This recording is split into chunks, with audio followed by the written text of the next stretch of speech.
बड'लेण्ड मुलुगसोलोंसालिनि vice chancellor लाइसाराम लादु सिंहखौ थाबैनो बोखारनांगौनि दाबिजों बासबारि दख'रा आरो मंगलाजरा दख'रा दुलाराय बर' फरायसा आफादनि बानजायनायाव हितेन्द्रनाथ मुसाहारि फरायसालिमानि लांगोना मोखाङाव 1 घन्टा खुद्रिसारनाय हाबाफारि लायो आरो जोंनो नांगौ थार बिजिरनाय लाइस्राम लादु सिंह गो बेक स्लगानजों अख्रां गोमसारहोयो। मख'नो गोनांदि बे हाबाफारियाव बाहागो लायो पर्बतजरा जिल्ला बर' थुनलाइ आफादनि गाहाय आफादगिरि मुस्रि अम्बिकागिरि हाज'वारिजों लोगोसे बाहागो लाबावो मंगलाजरा दख'रा दुलाराय बर' फरायसा आफादनि गाहाय आफादगिरि दैमालु ब्रह्मजों लोगोसे बाहागो लाबावो बासबारि दख'रानि गाहाय आफादगिरि बशिष्ठ ब्रह्मजों लोगोसे मंगलाजरा गोजौ फरायसालिनि लोगो फोरोंगिरि जलेश्वर ब्रह्मजों लोगोसे गोबां मेलेमजिबि सुबुंफोरा बाहागो लायो। मख'नो गोनांदि बड'लेण्ड मुलुगसोलोंसालियाव अरायथा भाइस चेन्सेलर थिसननांगौ आरो थि समाव आनजादनि फिथाइ आरो थि समाव आनजाद खुंफुंनाय बेफोरनि सोमोन्दै खुद्रिसारनाय हाबाफारि लायो।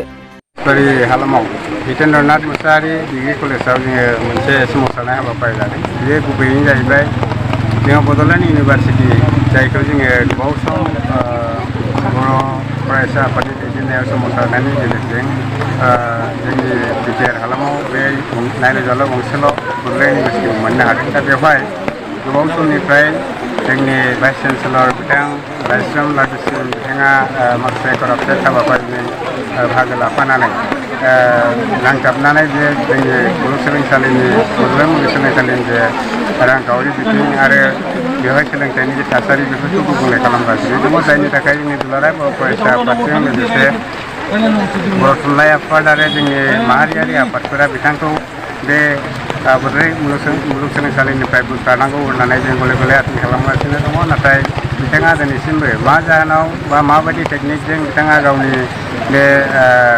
मासिखौ आजावनानै दंगासिनो दङ जों बेखौ बुजिनो मोनाखै। दा जोङो बेखौ मानगोनां गभर्नर बिथांनिसिम बेखौ जोङो सोमावसारनायनि गेजेरजों खुदिसारनाय दिन्थिहरगासिनो दङ। नाथायबाबो दासिमबो बिथाङा बे हाबाफारिखौ बिबानखौ लागासिनो दङ। बिनि थाखाय जोङो दिनैहाय जोंनि पर्बतजरा हालामावबो बासबारि दख'रायाव थानाय जोंनि हितेन्द्रनाथ मुसाहारि कलेजाव जोङो मोननै दख'रा बर' फरायसा आफाद जेरै मंगलाजरा आरो बासबारि दख'रा दुलाराय बर' फरायसा आफादजों लोगोसे जोंनि पर्बतजरा जिल्ला बर' थुनलाइ आफाद आरो बासबारि दख'रा बर' थुनलाइ आफादनि गासै मावथिफोर लोगोसे बे फरायसालियाव फरायनानै थानाय फरायसुला फरायसुलि ओनसोलनि रायजो राजा सुबुं बयबो जयै जोङो मोनसे खुद्रिनाय हाबाफारि दिन्थिहरदों आरो दिनैहाय जोङो बे खुदिसारनाय हाबाफारिनि गेजेरजों लाइस्राम लादु सिंह बिथां भाइस चेन्सेलरखौ बोख्लायनांगौ होननानै जोङो गोख्रोङै थांखि लानाय जादों।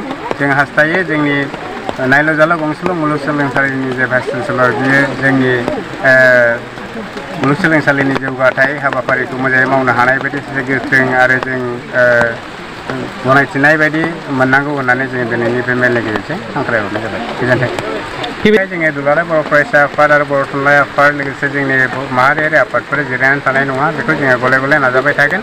मानोना जोङो बिथांखौ जों मिथिगौ जे बिथाङा सासे कालप्रिट माने बिथाङा जेल जानाय सासे सुबुं लोगोसे बिथाङा गोबां करापसनजों जड़ित जानाय। गतिके जों बिथांखौ बोखारनायखौ जेरैबाबो लुबैगोन आरो बिथांखौ बोखारागौ माने जों बे सोमावसारनायखौ लांबाय थागोन।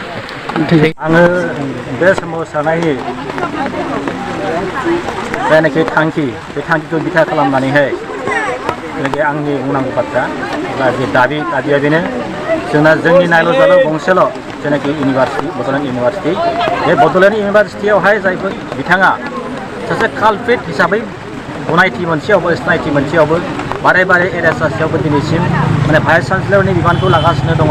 बेयो जोंनि थाखाय जोबोद दुखुनांथाव आरो इयुन जोलैनि थाखायबो जोबोद दुखुनांथाव। बेनिखायनो जेरैखि जाया मानो सरकारनि थरनिफ्राय बेखौ मोनसे पजिटिभ एक्सन लानांगोन आरो बिथांखौ जेरैखि जाया भाइस चेन्सेलर बिबाननिफ्राय बोखारनानै गोदान भाइस चेन्सेलर बसायनानै एबा थिसननानैहाय जोंनि दानि आरो इयुनाव फैबाय थानाय जे फरायसुला फरायसुलि इयुन जोलैफोर माने फिउचार जेनेरेसन बिनि फारसे दावगानायनि हाबाफारि मावनांगौ बेखौनो आं खावलायो। थेवबो आंनि जे मिथिगौ जे लाइस्राम लादु सिंह बिथाङा जे समनिफ्रायहाय भाइस चेन्सेलर बिबानाव दङ बे समनिफ्रायनो बे इउनिभारसिटियावहाय जे समाव जे रोखोमनि माने माबाखौ आनजादफोरखौ खुंनांगौमोन बे रोखोमै आनजादफोरखौ खुंनो हानाय जाबोआखै। लोगोसे जे समाव जेरोखोमै रिजाल्ट होनांगौमोन रिजाल्ट होनायनि बेलायावबो बिथाङा गासिबो फेलार जाजोबदों थि समाव बिथाङा रिजाल्ट होनो हायाखै लोगोसे जेनाखि डकुमेन्टस पास जानायनि उनाव जे मानसि डकुमेन्टस मोनो बे डकुमेन्टस एबा सार्टिफिकेटफोरखौबो बिथाङा थि समाव होनो हायाखै बेनिखायनो बिथां बायदि सासे ओरैबो नंजोबा फरायसाफोरनि जिउखौहाय एबा इयुनखौ फोजोबस्रांनानै होग्रा सासे लुबैसुला माने रांनि बाथ्राखौल' सिन्था खालामनानै गावनि पकेटखौल' सिन्था खालामनानै सोलिग्रा बिथां बायदि सुबुंखौहाय बेबायदि इउनिभारसिटियावहाय बियो थानो मोना आरो बेखौ जेरैखि जाया बोखारनांगौ